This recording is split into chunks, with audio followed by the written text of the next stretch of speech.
Olá, meus caros, aqui é o Corvo. No tópico de hoje, volto a falar da obra de Andrzej Sapkowski no canal de uma forma mais consultiva.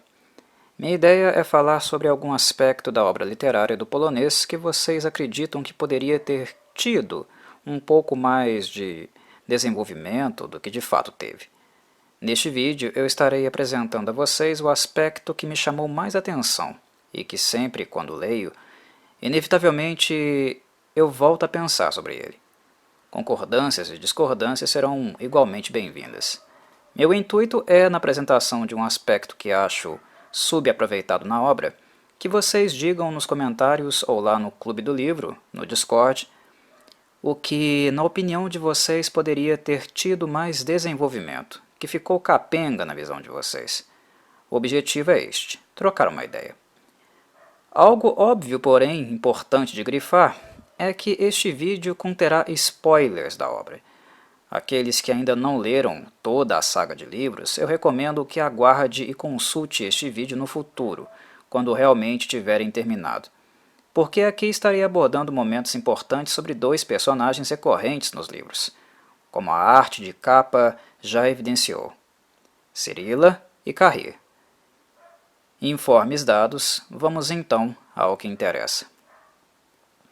Os livros de Sapkowski, na minha avaliação, são interessantes porque o autor não tem medo de provocar, subverter e quebrar idealizações. Creio já ter mencionado isso várias vezes nos vídeos relacionados à obra que fiz para o canal.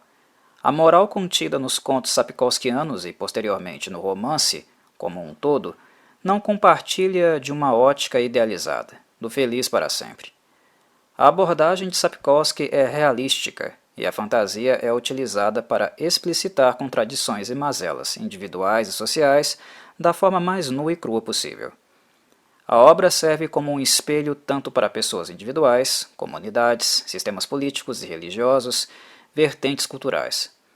Ela é bastante interessante porque teve o propósito, desde sempre, de ser crítica a alguma dimensão da realidade e assim acabou propiciando também ao leitor um maior reconhecimento do mundo real a partir do momento que o encontra também aqui, retratado através do uso da ficção.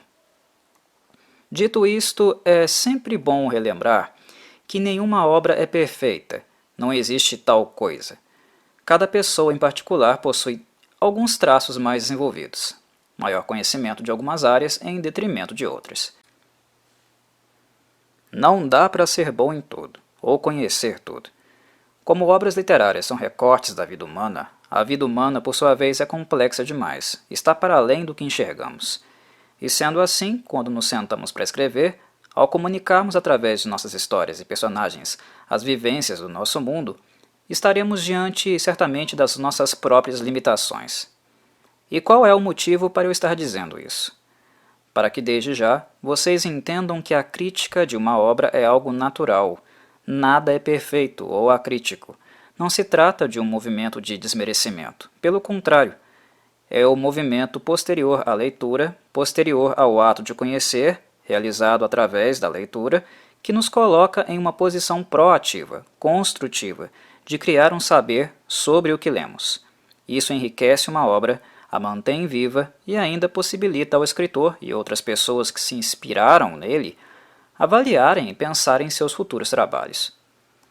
Pensar acerca das qualidades e deficiências de uma obra é também o que nos afasta de uma postura dogmática, cega em relação a ela.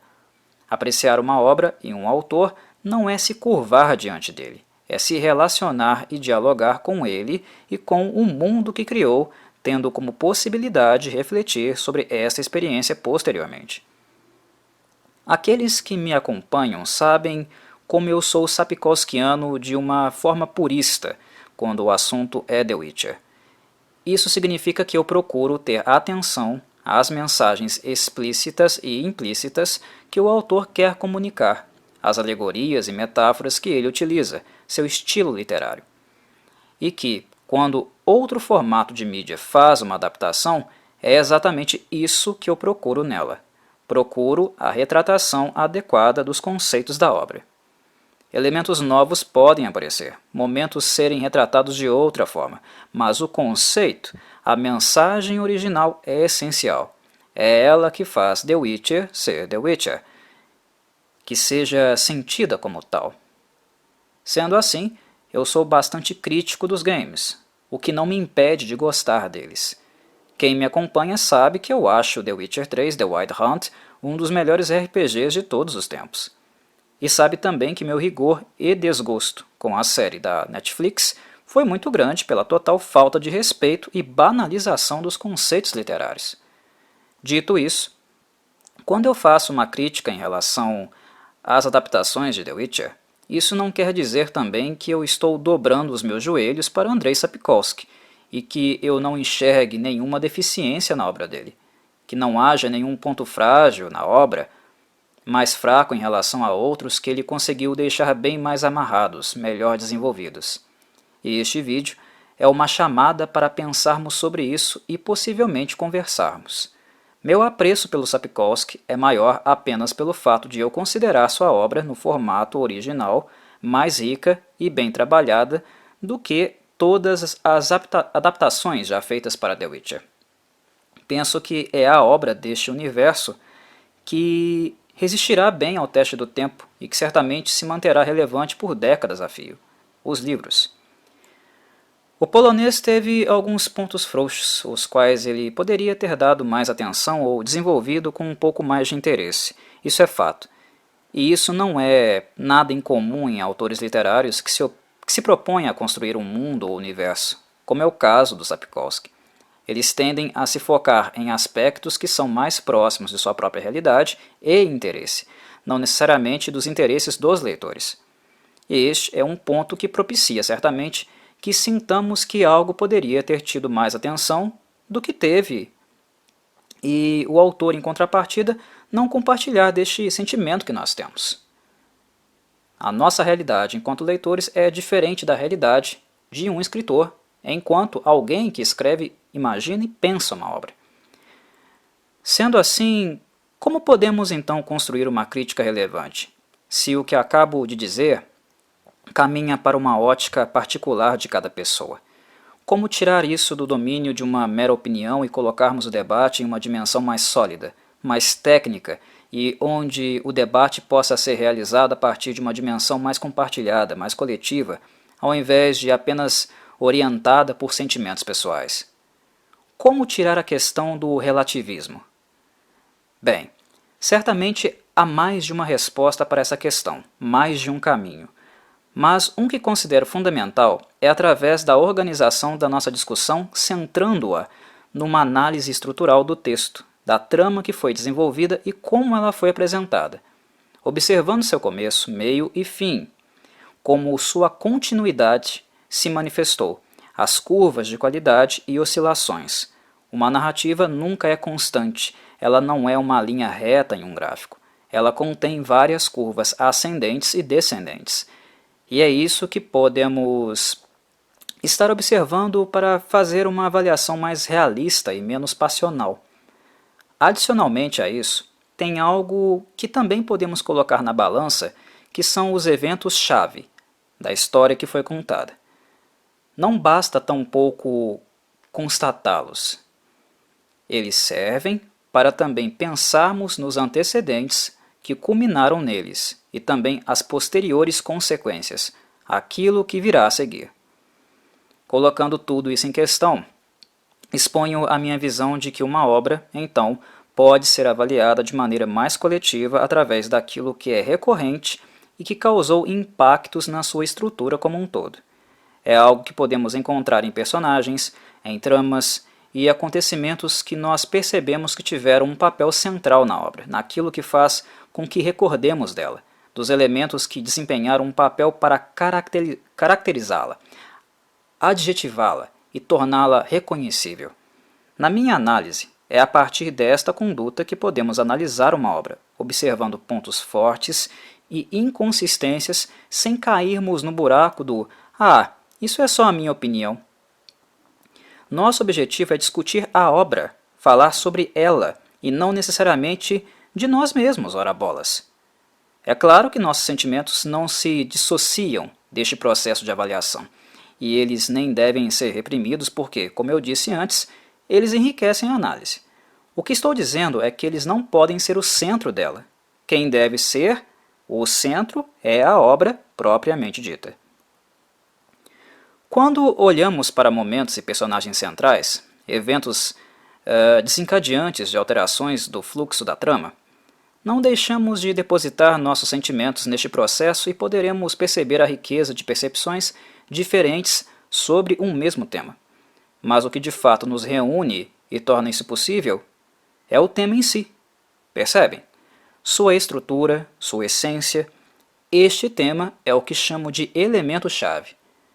Este elemento é, em grande parte, não apenas um acontecimento, mas também um conceito.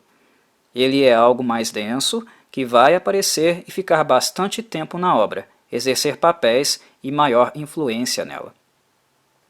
Depois de todas essas explicações, qual é o aspecto da obra que eu, Corvo, observo inconsistência? Certamente não foi um só.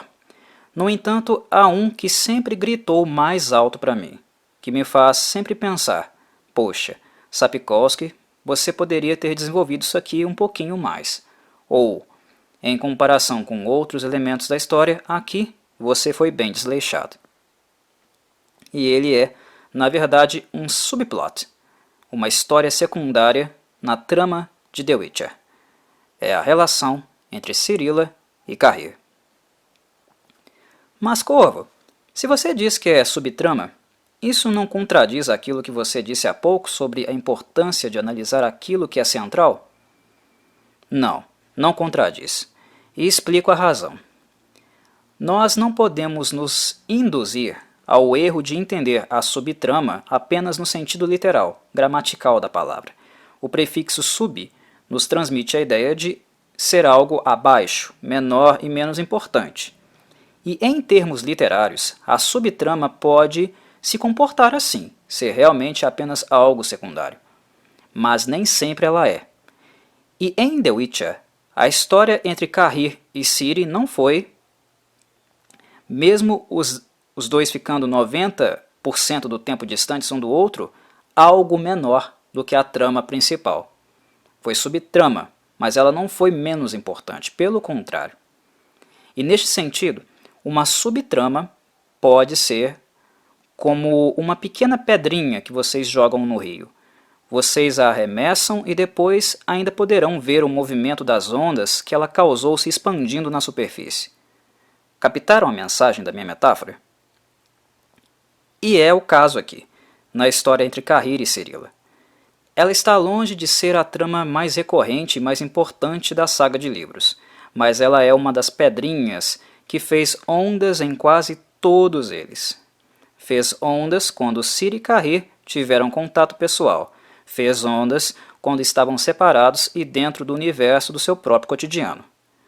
O contato prévio foi significativo para que ambos se relacionassem com outras pessoas, tomassem decisões assertivas e equivocadas, ou seja, influenciou em suas condutas posteriores.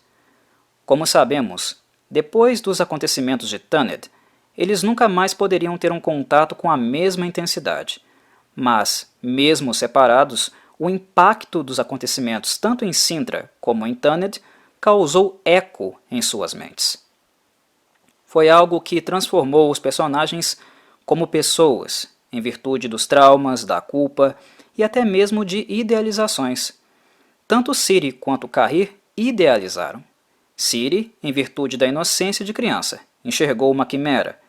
Já Cahir idealizou uma donzela, muito influenciado por motivações de cunho amoroso, platônicas, algo que ele nunca falou de maneira aberta, mas que podemos perceber em seu comportamento. Mas, Corvo, se você está apontando todas essas dimensões, então quer dizer que este aspecto da obra foi bom, sim. Olha o tanto de influência que o contato dos dois causou. Não foi ruim. Atenção, meus caros.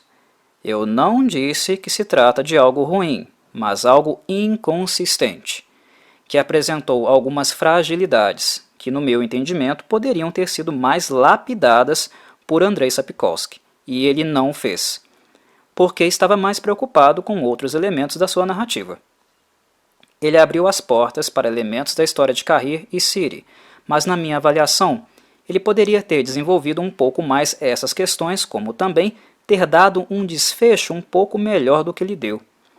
Os leitores sabem que Carrir faleceu, que ele não teve a oportunidade de se reunir com Cirila como queria, e a coisa fica por isso mesmo. Não há sequer um capítulo extra onde Geralt e Ciri discutem todos os acontecimentos, o trauma que ela teve no passado com Carrir, a jornada posterior de Carrir com Geralt para se redimir, nada disso. Entendem o que quero dizer? Eu não estou dizendo que é ruim, repito.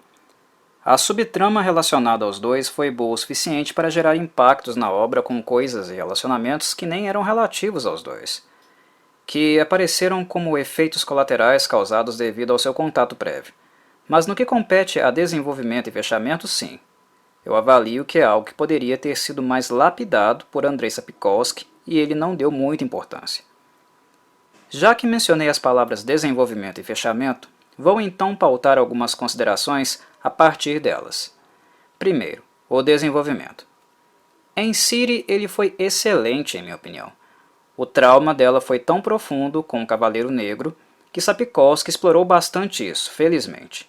Afinal, The Witcher é a história de Ciri, é principalmente sobre ela e é imprescindível que os holofotes estejam na personagem.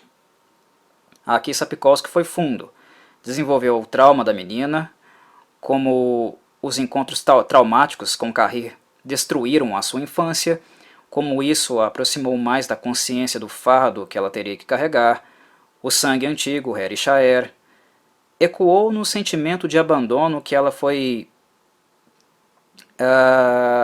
adquirindo depois de ter sido teleportada para o deserto e ficou desamparada em relação àqueles que ela amava. Influenciou nas relações interpessoais futuras que ela teria com o bando dos ratos.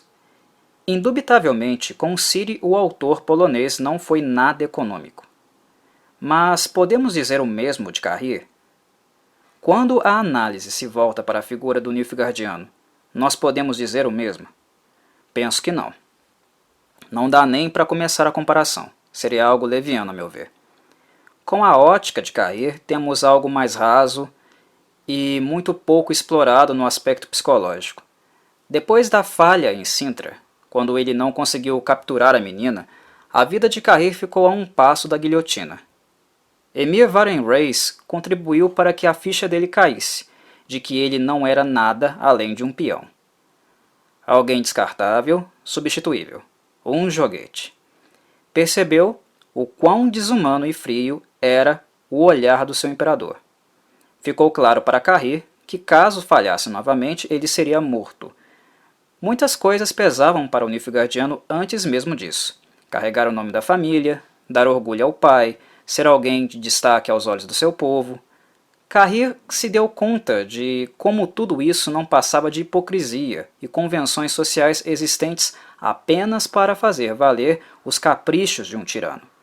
O quanto ele era usado, o quanto ele se dedicava a estas coisas sem ter qualquer tipo de contrapartida.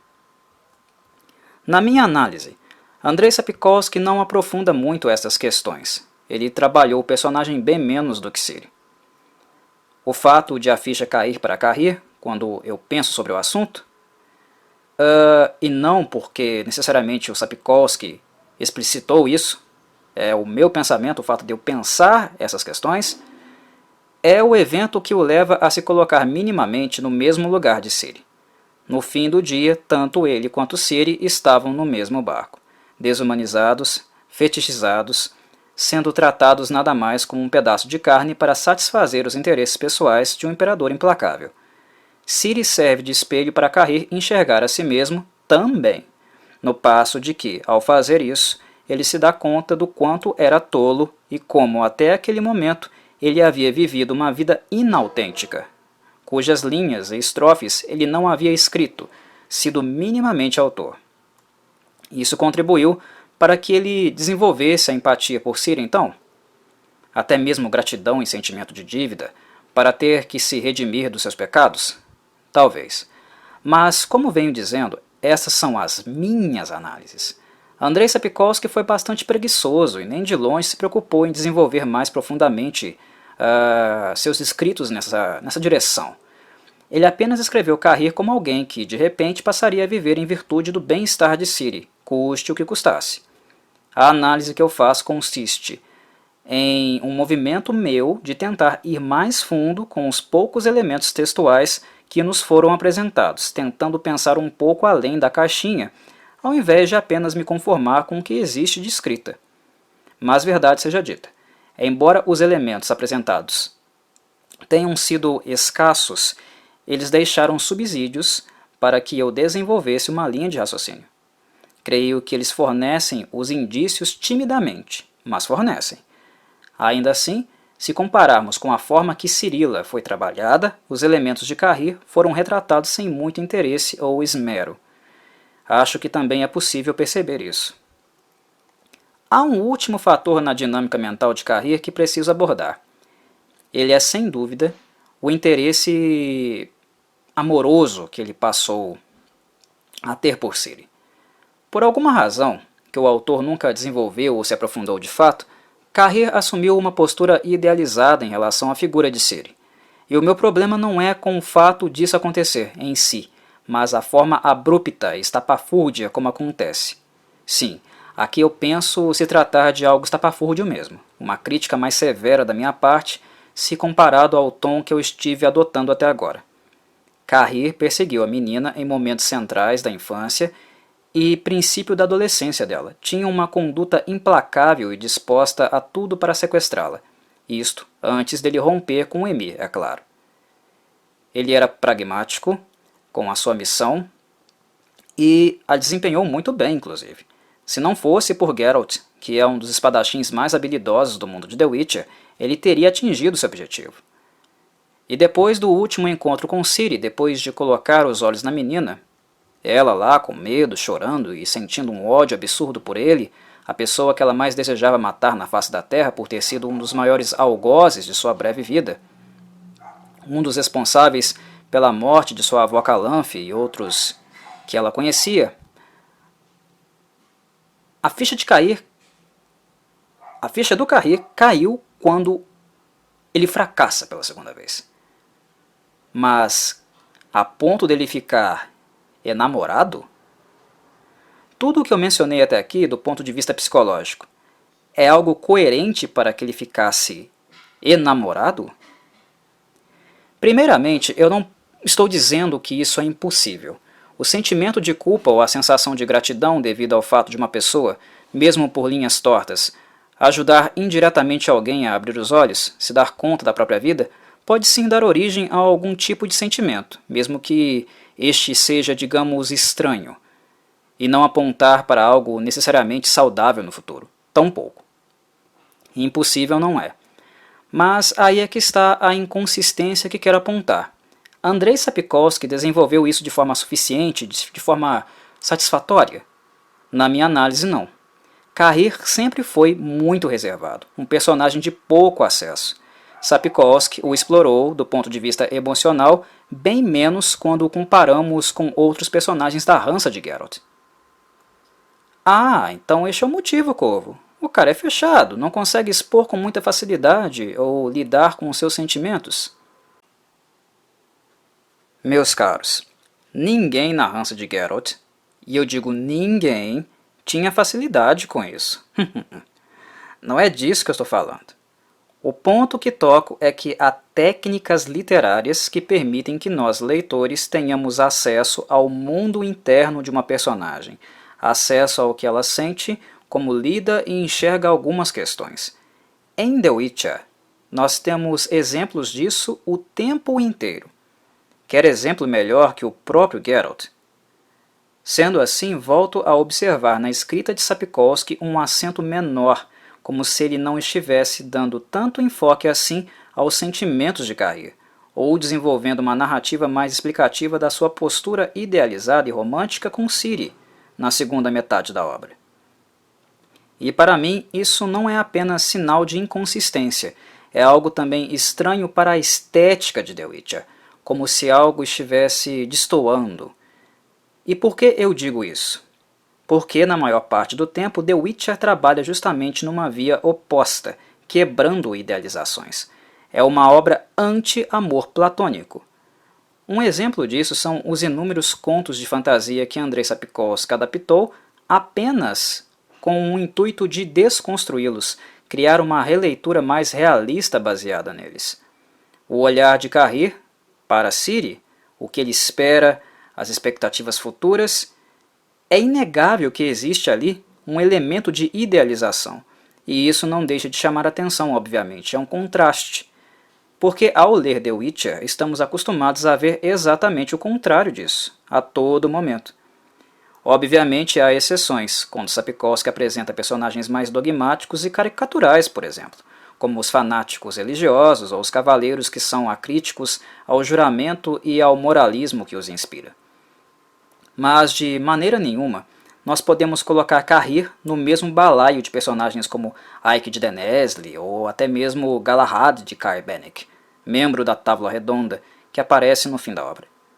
Carrère é mais livre, independente, não é um personagem para ser usado apenas em um contexto e sumir, mas sim um personagem edificador, que será um agente na construção da trama, um dos pedreiros que colocarão os tijolinhos. E quanto ao fechamento desta subtrama, não é nada além do que eu já não tenha mencionado anteriormente. Após a morte de Carrère, o assunto morre também. Teria sido interessante, na minha visão, um momento particular entre Ciri e Geralt, mínimo que fosse, para colocar toda a história envolvendo Carrère numa retrospectiva mais profunda. Tempo para isso houve. Sabemos que o fim de Geralt não foi dos mais felizes, mas tempo para desenvolver isso houve.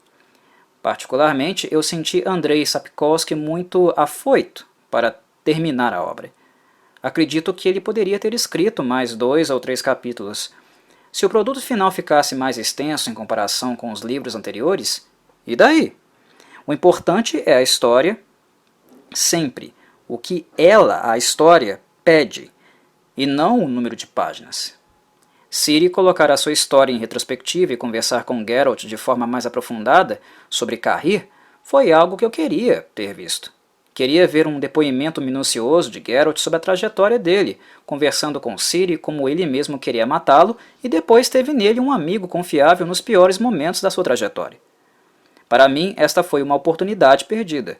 Reafirmo que alguns capítulos a mais não fariam mal, para se fazer um balanço da saga, de onde eles estiveram e onde estão agora.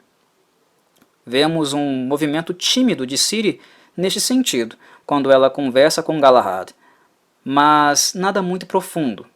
E penso que foi algo que fez falta, especialmente quando o assunto é esta subtrama entre Carrère e ela, visto que foi algo que a marcou muito, que mesmo depois de tudo, do desfecho da obra, certamente ainda deixará marcas.